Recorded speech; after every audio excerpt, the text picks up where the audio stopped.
मैं अश्योर करती हूँ आपको कि ये जो डिस्ट्रिक्ट हॉस्पिटल रियासी है, यहाँ पे जन औषधि स्टोर हम 1 महीने के अंदर ही इसको हम फंक्शनल करेंगे। कोई भी प्राइवेट में खोलना चाहता है उसके लिए ओपन ऑप्शंस है, वो कहीं पे भी अपनी स्पेस लेके जन औषधि केंद्र खोल सकता है। हमारा जन औषधि स्टोर बहुत अच्छा चला था। हमारे जन औषधि स्टोर में जितनी सेल्स थी किसी और स्टोर में नहीं थी, और यहाँ प्रेस्क्रिप्शन लिखे जाते थे। ये प्रेस्क्रिप्शन की इशू नहीं है। इस वक्त हमारे पास अपना स्टोर है, गवर्नमेंट स्टोर है, उसकी दवाइयाँ हम लिख रहे हैं। ठीक है। 2014 में जो स्टोर था वो बहुत बढ़िया चला था। आज जो हम आए थे यहाँ पे प्रधानमंत्री जन औषधि योजना जो है परियोजना, जिसमें कि जन औषधि स्टोर्स खुलते हैं जिसमें जेनेरिक मेडिसिन्स मिलती हैं, उसके लिए आए थे कि ये जो स्टोर्स हैं जितने भी हमारी हेल्थ इंस्टीट्यूशंस हैं हमारे JNK में, UT JNK में, उनके अंदर खुलें सो दैट कि जो आम जनता है उनको सस्ती दवाइयाँ मिलें, जिसमें कि 50 से 80% तक उनको मार्जिन मिलता है और एक आम जनता ये जो है दवाइयाँ ले सकती है और अपना इलाज पूरा करा सकती है। लगातार मांग की जा रही थी और मंत्री भी, राज्य मंत्री केंद्र सरकार में वो भी यहाँ आए थे। उन्होंने भी ये कहा था कि जल्दी से जल्दी जन औषधि केंद्र डिस्ट्रिक्ट हॉस्पिटल में खोला जाए या फिर अन्य अस्पताल में, लेकिन उसके बावजूद भी काफ़ी समय हो चुका है, अभी तक जन औषधि केंद्र जो है नहीं खोला जाए।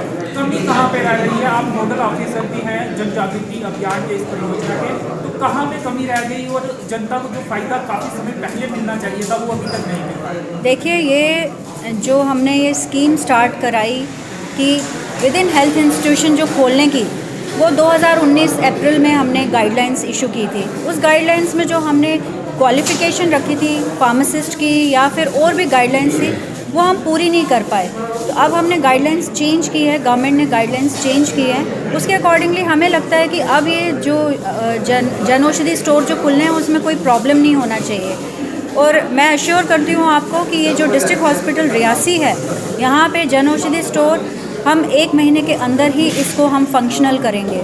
तो ये जो स्कीम है ये आम जनता तक पहुँचे। जितने सब डिस्ट्रिक्ट हॉस्पिटल है रियासी में या फिर जो प्राइमरी हेल्थ सेंटर्स हैं जहाँ पे कि OPD अच्छी होती है, वहाँ पे भी हम ये जन औषधि केंद्र खोलेंगे। ऐसा नहीं है, जो भी रजिस्ट्रेशन हुई है हमने आज तक हमारे फार्मेसी काउंसिल में 17-18 हज़ार रजिस्ट्रेशनें की हैं एज ए रजिस्टर्ड फार्मासिस्ट। तो हमारे पास रजिस्टर्ड फार्मासिस्ट की कमी नहीं है। और जो डिप्लोमा होल्डर की आप बात कर रहे हैं, वो अब नया जो रीऑर्गेनाइजेशन हुआ उसके बाद जो स्टेट का जो एक्ट है वो रिपील हो गया और जो सेंट्रल एक्ट है वो लागू हुआ।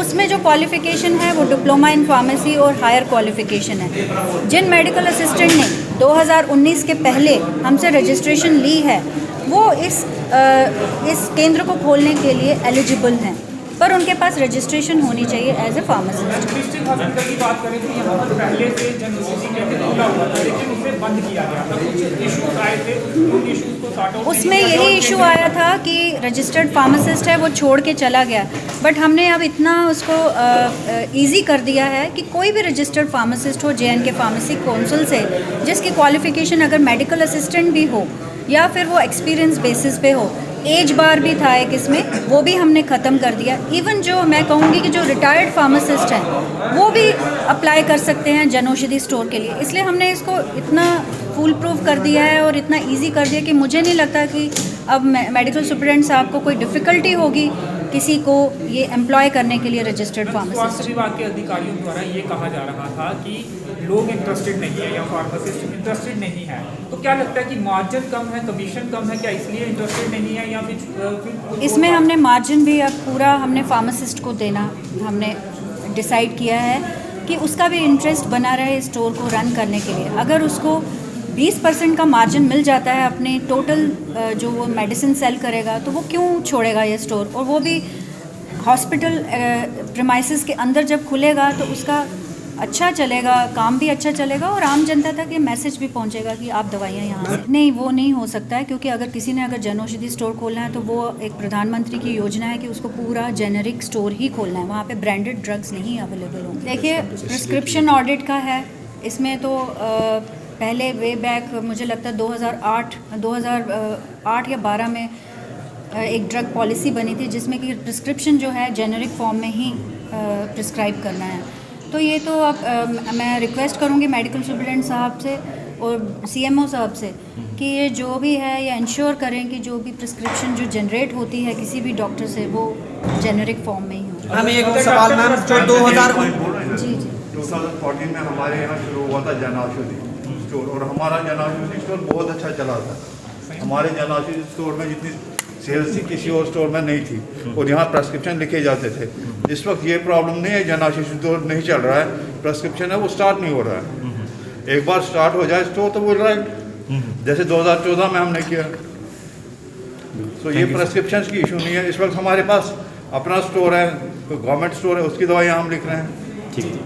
2014 में जो स्टोर था वो बहुत बढ़िया चला था, और अभी वो फंक्शनल है। कार्रवाई भी की जाए जो प्रेस्क्राइब नहीं कर पाया जनौषधि। देखिए ये मेरे डोमेन में नहीं है, ये इनकी डोमेन में है, मेडिकल सुपरिटेंडेंट सीएमओ साहब के।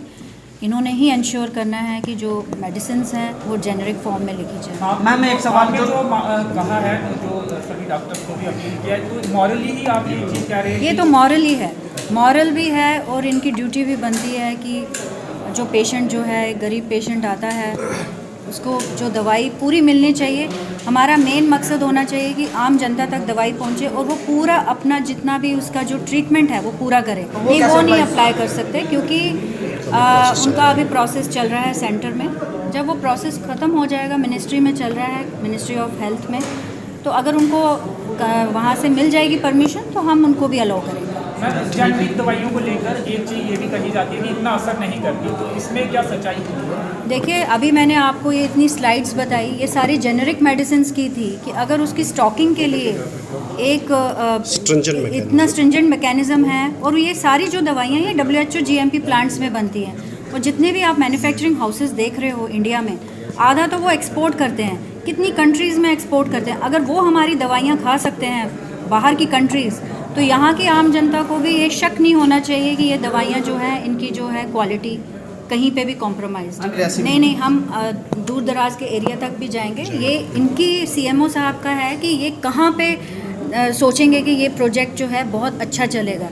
तो जहाँ पे भी ये CMO साहब अपनी कहेंगे कि ये हम यहाँ पे ये जनौषधि स्टोर खोलना है, हम उनको अलाउ करेंगे।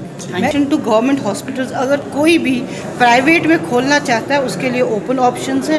वो कहीं पे भी अपनी स्पेस लेके जनौषधि केंद्र को जितना होगा, लेकिन प्राइवेट में जितने भी लोग आगे आने चाहते हैं, जनौषधि के लिए स्टोर खोलना चाहते हैं, वो अप्लाई कर सकते हैं और हम उनको पूरी फैसिलिटीज़ देंगे। आप ये आश्वासन देकर जा रहे हैं कि 1 महीने के अंदर डिस्ट्रिक्ट के तमाम सरकारी अस्पतालों में जनौषधि केंद्र जो है वो खुल जाएंगे? हाँ, खुलने चाहिए। उसके लिए हम CMO सर से रिक्वेस्ट, हमारी जो मैडम है वो एश्योरेंस दे रही है ऑन के जो ड्रग लाइसेंस है वो इमीडिएटली इशू हो जाएंगी। लेकिन CMO सर से रिक्वेस्ट है कि जितनी जल्दी ये प्रोसेस करेंगे हम अपना प्रोसेस स्टार्ट करेंगे।